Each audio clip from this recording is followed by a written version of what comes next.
والاخطاء التحكيميه مستمره ضد فريق الوداد في الدوري المغربي. دوري مميز، ولكن الاخطاء التحكيميه كثيره في الايام الماضيه، كثيره.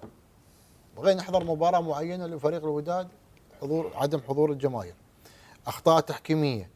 قلنا الدوري المغربي دوري مميز، دوري قوي، ولكن الامور الحاصه السلبيه تؤثر على قيمه الدوري المغربي وتراجع الدوري المغربي. عدم حضور الجماهير، الاخطاء التحكيميه الكثيره اللي تتضرر طبعا الانديه في الايام الماضيه، في المباريات الماضيه، وهذا اللي ياثر على الفرق، ياثر على فريق الوداد. هو ناقص فريق الوداد اصلا، يعني يا تعادل يا خساره، يلا بدوب انه يمشي شويه، وفي اخطاء تحكيميه.